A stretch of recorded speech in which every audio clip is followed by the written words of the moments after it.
So Saturday, the 4th of July, Independence Day in America for my international subscribers, I did a video about Black Lives Matter. Now, if you're a Catholic Christian, Black lives definitely matter to you. If Black lives don't matter, I would have to question if you're truly a Christian, because the Catholic Church has condemned racism from the very beginning. In fact, God punished Moses' sister for making fun of Moses' Ethiopian wife because the color of her skin was so dark. So 5,000 years before the Southern Baptists approved of interracial marriage, God approved of it. Check it out. So racism is evil. So when I refer to Black Lives Matter, I'm referring to the organization which has been exposed as nothing more than a Marxist organization that really doesn't want to end racism. What they want to end is the Judeo-Christian values of America. That's what they're attacking. So one of the ways they're doing it is by attacking churches, lighting them on fire, destroying our statues. And it's really happening a lot in California. And recently they took aim at Saint Sarah, because they say Saint Sarah was a racist. Saint Sarah oppressed the Native Americans, and Pope Francis, who made Saint Sarah a saint in 2015, it was Pope Francis that canonized Saint Sarah. They're calling Pope Francis, that all people are racist. So this is how radical these people are, to say Pope Francis is a racist. So they're calling Pope Francis a racist. They're calling Saint Sarah a racist. And they're pulling down these Saint Sarah statues all over California, and they're replacing them with satanic and pagan statues. This is what they're doing. This is really happening right now. So Saturday, I don't know what time it happened, because the news really isn't reporting on this because it doesn't really fit their narrative. So I've just been getting bits and pieces here and there. If anybody knows more, please put it in the comment. But from what I see, it might have happened at the same time I was making my video, which is kind of interesting.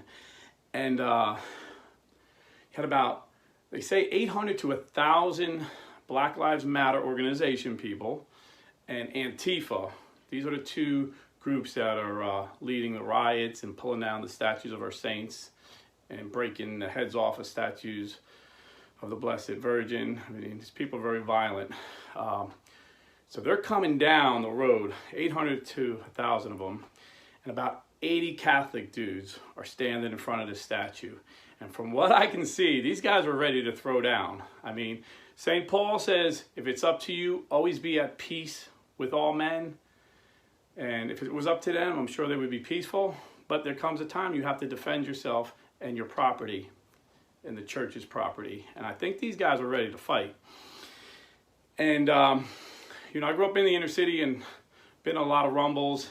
And one thing about a gang fight, when you're outnumbered, I've been there outnumbered 10 to 1. And there's certain individuals that show up that have your back, and they just bring a reassurance. There's some guys like, oh, he's here, cool. You just feel better about the fight. And I'm sure this is how these 80 men felt when they seen a bishop from the Holy Apostolic Catholic Church walk up. The church that Jesus Christ himself established. When this holy man of God, who can trace his lineage all the way back to the apostles, the original apostles, representing the church that can trace her lineage back to Jesus Christ himself. I'm sure these men felt a reassurance. And this bishop didn't come to play patty cakes. He came to fight. This bishop is for real. He came to fight. And as this crowd of 1,000 men were coming towards these 80 men, this bishop led these men of God in prayer. And as they were praying the Rosary, it stopped. The crowd stopped and did not touch the statue, because Bishop Barron knew what St. Paul taught us. Our battle is not with flesh and blood. It's with spiritual principalities. Spiritual principalities in high places. And Bishop Barron took the fight to them. And one thing, if you're a fighter, you know the best defense is a good offense. The person who stays on offense usually wins. And Bishop Barron rolled up his sleeve and took the fight to the enemy. So I just want to shout out Bishop Barron and thank him for being a holy father that day and leading these men in prayer and showing them the true fight that we face. And remember, the church is going to win, no matter how bad it looks.